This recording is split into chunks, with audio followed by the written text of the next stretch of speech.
You may discover through becoming aware of your own body that you're in a constant state of tension, as if ready to jump, ready to defend yourself, or even you're trying to hold your body together. Charlotte Selver finds that when she gets people to lie on the floor and relax, they can't do it because they are in fact trying to hold their bodies together in the fear that if they didn't, they would disappear into a kind of jello and slop all over the floor. And all that, you see, all that constant sense of I should control what's going on is completely wasted energy, for the simple reason that conscious attention is not really the effective controlling force in your life. It's merely the lookout. It's merely an information source which warns the organism as a whole of unusual features of the environment, unusual changes. That's why conscious attention tends to notice things that move rather than things that are relatively still. Why it tends to notice figures rather than backgrounds, because it is the radar of the organism, it is the troubleshooter. And if you identify yourself with your troubleshooter, well then you become one-sided and you become a perpetually anxious person.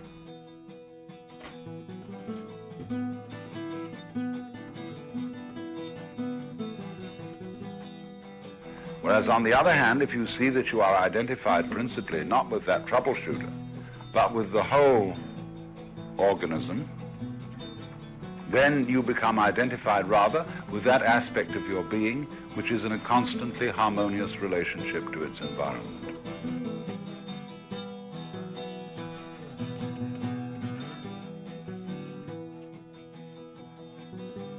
But actually, the organism and the environment are not two things.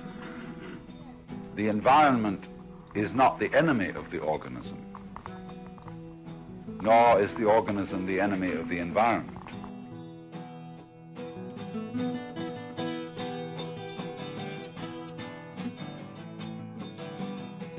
Their behavior goes together in a constant and rhythmic expression of the greater organism, of which they are both aspects.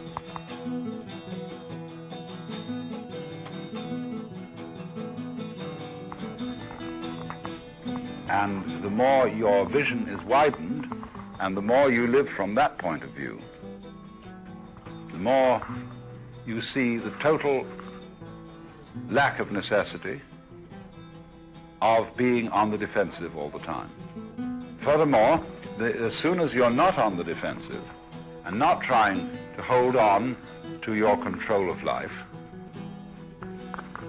by reason of the greater energy available to you, and by reason of your, I would say, basically friendly and cooperative and open attitude to other people, you are, by this non-defending attitude, much better protected than you would otherwise be.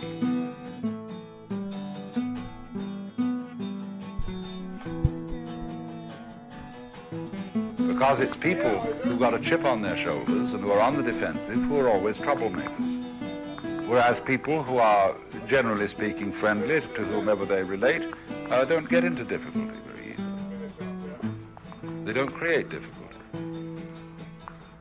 It's the same thing as cats. When cats fall, cats are relaxed and therefore don't get hurt. And so my father once, when he was a young man, was suddenly slipped on a staircase. It was a very steep one, and fell down, and it happened so quickly he didn't have time to resist. And therefore he wasn't hurt at all. This, you see, is the principle of falling in judo. You learn to fall in a certain kind of cat-like, heavy, loose way. And so when you get thrown, you don't get hurt.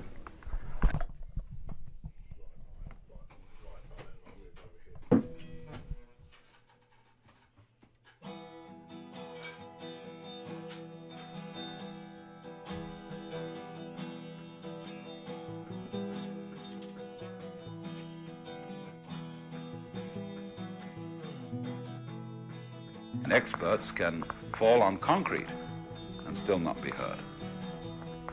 You know, not just on padded mats and things like that. So all this comes about not so much through a system or effort, but it comes about through a clear understanding of what your situation actually is. Face the facts. We talk, you know, of facing facts as something difficult. Preachers and politicians are always talking about hard facts and down-to-earth realities, as if there was something very unpleasant that we had to wake up to.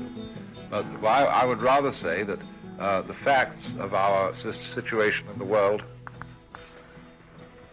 aren't so bad. I mean that if we did arrive at the facts, we would find that many things that we call hard facts and difficult problems are simply the result of not facing the facts, not seeing what our situation is, of not realizing that we are completely vulnerable and there's no way of being otherwise. We are unprotected,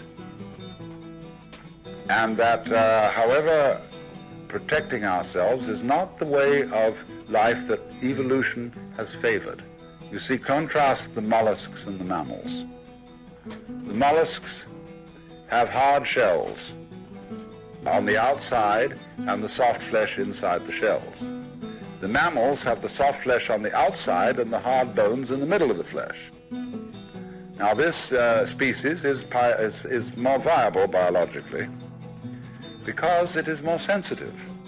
And so it's found that this is why we abandoned armor in warfare, because it so constricted motion and so reduced vision and sensibility.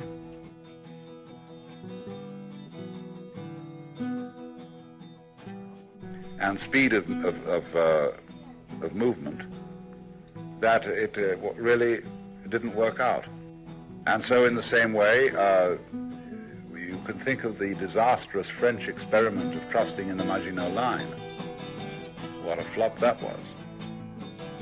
And all elaborate defense systems are illusions. They don't work. Because life is basically lived as an act of faith. It is an adventure into the unknown. So to the degree you see that you come to your senses and see that's the way things are, whether you like it or not. This realization alone is the greatest help in actually attaining the attitude of let-go-ness and the understanding of let-go-ness and all the new energy that comes with it.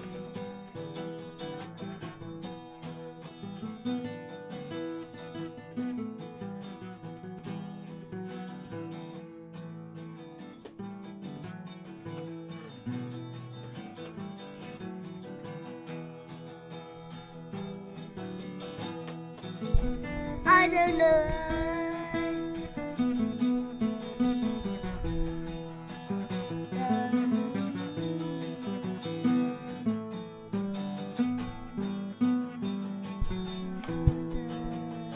You can't hang on to yourself. Yeah, Isaac. You don't have to try not to hang on to yourself. You don't have to try. It can't be done. It can't be done. And that is salvation. Salvation. You don't have to try.